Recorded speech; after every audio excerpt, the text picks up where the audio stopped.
Tere! Tänases Pinfluence'is räägin sellest, kuidas innovatsioon ikkagi meil ehituse sektoris on üsna vaevaliselt liikunud. Kuna ma igapäevaselt sellega tegelen, siis mul on olnud aega selle peale üsna erinevate tahkude pealt mõtiskleda. Täna üritan siis natukene kujundlikult ennast väljendada.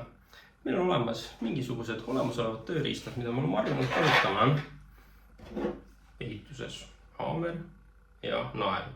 Kui me teame, et midagi on vaja kinnitada, lööme haamriga naela seina ja me saame seda teha üsna kiiresti. Nüüd on vahepeal toimunud innovatsioon. Ehitatud on kruvi. Kui me nüüd prooviksime selle haamriga seda kruvi seina lüüa, ehk et teha vanal viisil uut asja või kasutada uut lahendust, siis mis see meile kaasa toob? Kas me võidame ajas? Kas me võidame rahas? Kas me võidame närvikulus?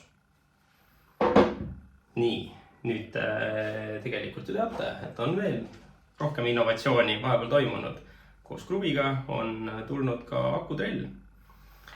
Aga teate, kui me nüüd päris täpselt ikkagi tea, kuidas see innovatsiooni kasutada, siis esimese hooga me kindlasti tahaksime seina lüüa seda kruvi akutrelliga. Selleks, et jõuda selleni, et me seda kruvi nüüd seina akutrelliga õigesti, nii nagu ta mõeldud on, kasutaksime. Selle jaoks peab vahepeal olema toimunud mingisugune hüpe siis innovatsiooni kasutajate seas.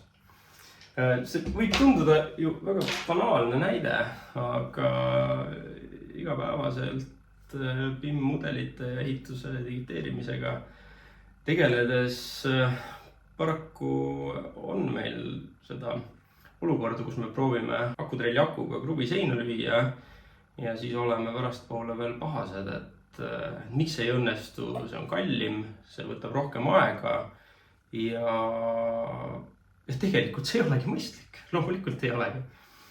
Aga minu üleskutse ja küsimus on see, et kas ikkagi on mingisuguseid viise, kui me ise midagi õpime, midagi teistmoodi teeme, et siis see innovatsioon, mis alguses tundub kuidagi puine ja imelik, siiski meile kasu toob.